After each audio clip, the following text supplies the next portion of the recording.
சிவாய திருச்சிற்றம்பலம். குருவே சரணம். ஓம் குருவழியே ஆதி ஆதி. ஓம் குருவழியே வேதம் வேதம். ஓம் குருவழியே தீபம் தீபம். ஓம் குரு பதமே காப்பு காப்பு காப்பு.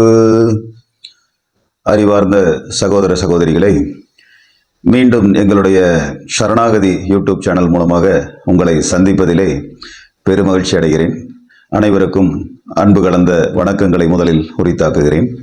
எங்களுடைய கடந்த வீடியோக்களுக்கெல்லாம் நீங்கள் கொடுத்த ஆதரவு எங்களை உண்மையிலேயே சந்தோஷப்படுத்துது. அடுத்தடுத்து நல்ல நல்ல காணொளிகளை நாங்கள் போடணுங்கிற உத்வேகத்தை எங்களுக்கு கொடுக்குது. அதற்கு முதல்ல உங்களுக்கு எல்லாருக்கும் எங்களுடைய சிறந்தார்ந்த நன்றிகளை தெரிவிச்சுக்கிறேன்.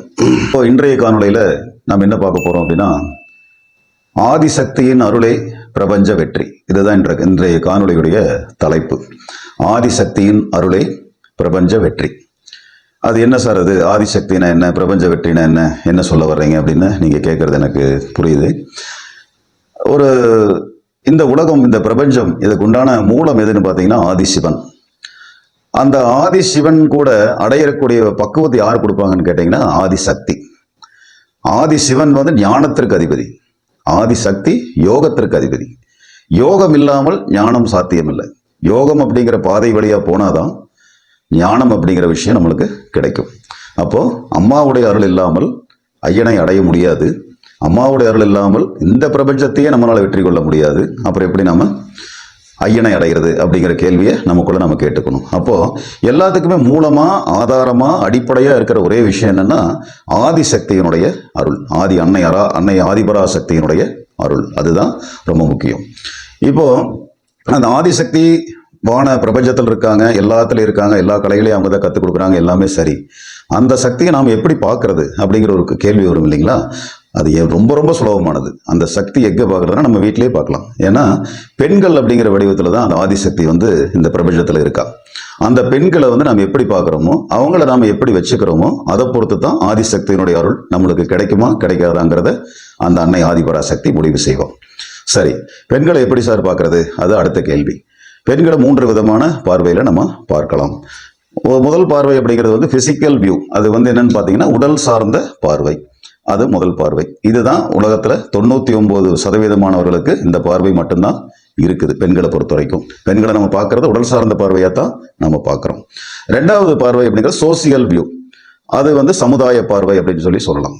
இது எப்படின்னா, சமுதாயத்தில் பெண்ணுனா இப்படி தான் இருக்கணும், அடங்கிரு, நீ என்ன சொல்கிறது நான் என்ன கேட்கறது, பொம்பளை பிள்ளைக்கு எதுக்கு படிப்பு, இந்த மாதிரி சமுதாயத்தில் இருக்கக்கூடிய அந்த பார்வை மிக மிக ஒரு கடினமாக பெண்களை அடக்குமுறைக்குள்ளாக்கக்கூடிய ஒரு பார்வையாக தான் இருக்குது. இன்னும் ஒரு சில அரபு நாடுகள் எல்லாம் பார்த்தீங்கன்னா மருதாணி கூட வைக்கக்கூடாது, சாயங்களை பூசக்கூடாது, அந்த மாதிரியான அந்த தடைகளை சோசியல் வியூ அப்படிங்கிற ஒரு விஷயம் பெண்களுக்கு தடையாக தான் இருக்கே தவிர எந்த இடத்துலையும் அவங்கள உயர்த்தி பிடிக்கிற விஷயமா சோசியல் வியூ இல்லை.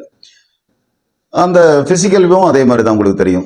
3வது ஒரு வியூ இருக்கு. அது என்ன வியூ அப்படின்னு கேட்டீங்கன்னா டிவைன் வியூ. தெய்வீக பார்வை அப்படிங்கிறது தான் டிவைன் வியூ.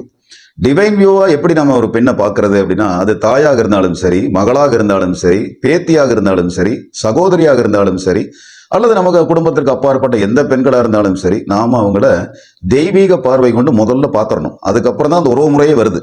தெய்வீக பார்வை அப்படிங்கிறது முதல்ல இருக்கணும். முதல்ல அவளோட சக்தியோட அம்சமா அவளை பார்த்துடணும். பார்த்தோம்னாவே நமக்கு தானாகவே அவங்கள வணங்க தோணும். அதுக்கப்புறம் நீங்க தாரமா பார்க்கலாம், தாயா பார்க்கலாம், எப்படி உறவு முறையோ நீங்க அந்த மாதிரி பார்க்கலாம்.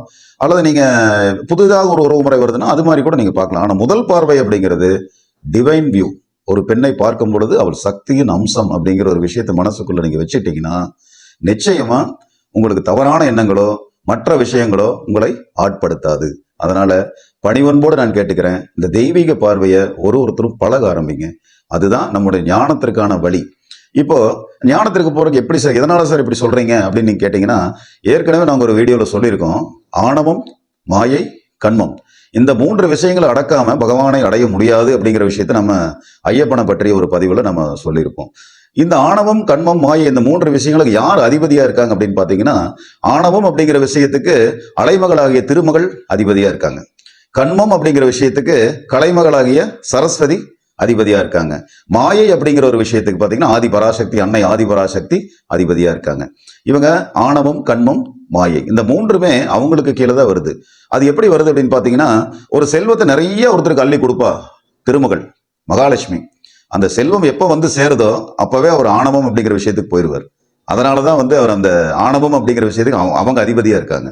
அப்போ அந்த மகாலட்சுமியை நம்ம மதிக்காம விடுறது, உதாசீனப்படுத்துறது அப்படி எல்லாம் பண்ணும் பொழுது அந்த ஆணவம் தலை தூக்கும். அந்த ஆணவத்தை தலை தூக்காம ஒரு தட்டு தட்டி நம்மளை அமர்த்தி வச்சு ஞான வழியில போப்பான்னு சொல்றது திருமகளுடைய வேலை.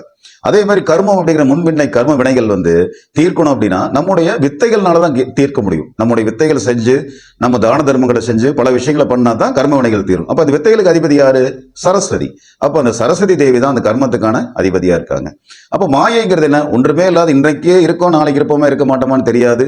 அப்படிப்பட்ட ஒரு மாய உலகத்துல தேவையில்லாத வஞ்சகம், சூழ்ச்சி, வினை இதை பூரா செஞ்சு மற்றவர்களுடைய வளர்ச்சிக்கு நம்ம தடையா இருக்கும் பொழுது அன்னை ஆதிபராசக்தி அந்த சக்தியின் உருவமா வந்து ஏன் இந்த தவறுகளை செய்கிறான்னு தட்டி கேட்பா பாத்தீங்களா? அவ அந்த மாயை அப்படிங்கிற விஷயத்துக்கு ஆதிபராசக்தி அதிபதி. அப்ப இந்த மூன்று அதிபதிகளும் என்ன பெண் உருவத்துல தான் இருக்காங்க. நம்ம கடவுள்ல வந்து யாருமே இந்த ஆணவம், கண்மம், மாயை அப்படிங்கிறதுக்கான அதிபதி ஆண்கள் யாரும் இல்லை, எல்லாருமே பெண்களா தான் இருக்காங்க. அப்போ அந்த பெண்களுடைய அருள், அந்த ஆணவம், கண்மம், மாயை அப்படிங்கறத அழிச்சு அந்த முப்பெரும் தேவியருடைய அருள் நமக்கு வந்து அதன் மூலமாக அப்பன் ஆதிசிவனை நாம் அடைய வேண்டும். அதற்கு அன்னையின் அருள் இருந்தால் மட்டுமே முடியும். ஆதிசக்தியை பிரபஞ்ச வெற்றி. பெண்களை நீங்கள் சக்தி அம்சமாக பாருங்கள், சகலமும் வெற்றி உங்களுக்கு கிடைக்கும், எல்லாம் நல்லபடியாக நடக்கும்.